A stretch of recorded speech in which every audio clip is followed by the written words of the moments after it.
Ayan, samahan nyo naman ako for today's video. Mag-unboxing tayo ng 4 na box na mantika. So, alam nyo na, hulaan nyo kung bakit sobrang dami niyan. Diba? Nakatakutan po to lahat ng mga katulong sa Middle East. Alam nyo na. Sige, i-vlog ko na. 1 month na lang talaga guys, Ramadan na naman.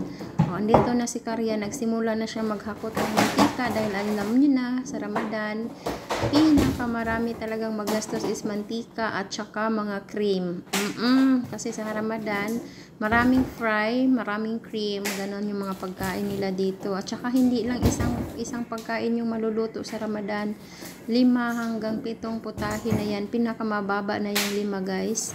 Yung iba may 8 pa, may 10 pa. Depende yan kung may bisita or kahit walang bisita, normal talaga yung 5-6 na putahe. Oo, kasi alam nyo naman, gabi lang sila kumakain. I mean, alas 6 ng sila kumakain pagka Tapos, ayan ako, in-arrange ko kung saan ko pa yun ilalagay yung iba pang box ng mantika dahil wala na space. Pagkatapos na namimili pa to ng harina at saka dahan-dahan to mamimili si Karya dahil pagdating ng Ramadan, asahan niyo ang tataas na ng presyo ng mga mantika, mga cream, mga harina dahil yun yung pangunahing pangangailangan ng mga tao dito. Yung mga ganyan na yan. Yan talaga yung pangunahin. Kahit saan ka pa maghanap ng mga yan. Yan ang unang diba? Sobrang daming mantika. Malulubog yan. Kahit makaluto yata to ng 2 tao. Ganun kadami. Dahil nga nagmura daw to. So bumili na siya. Dahil alam niyo naman yung nanay ko, membro siya ni membro siya ni Cory.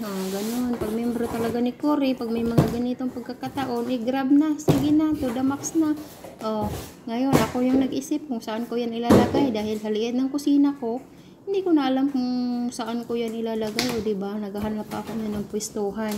Buti na lang, nakahanap ako dito banda. Actually, may stock pa kaming mantika. Mga 6 na piraso, pero dyan ko na yan siya nilagay at saka yung iba doon sa itaas.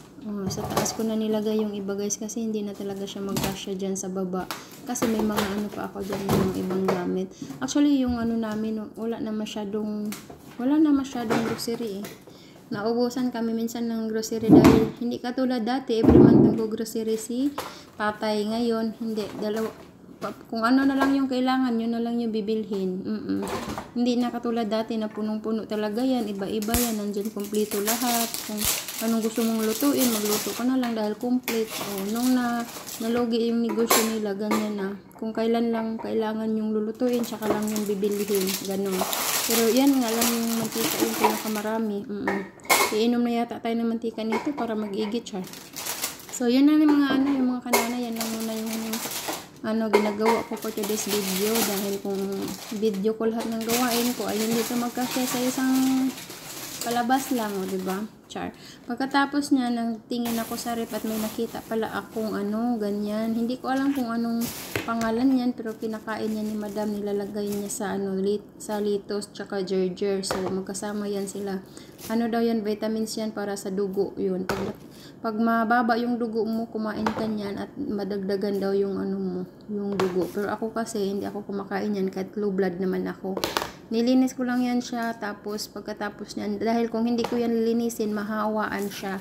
Ika nga, kung huwag kang sumama sa kasi nga, kung sumama ka sa mga barumbado, mabarumbado ka na din. Ay, hindi ko din alam, char. So, kinuha ko lang yan siya kasi kung masira na yan siya katagalan pag masama siya sa bulok diba? Katulad nung pag fruits, pag may bulok tapos hindi mo kukunin, mabubulok na din silang lahat. Char. So, yan lang mga kananay. Sana manood pa kayo sa aking next video. Wala naman akong masyadong ganap for today's video dahil nasa bahay lang ako at naglilinis na naman ulit. Ganun lang naman talaga yung routine ng buhay ko. Sige. Magtatapos na ako dito at nang makapagpahinga na din ako at medyo pagod-pagod na yung pagod-pagod po siya. Yan lang yung ginagawa ko talaga. So, sa lahat ng mga OFW, saludo ako sa ating lahat. And sana magkita-kita ulit tayo sa aking next vlog. Bye!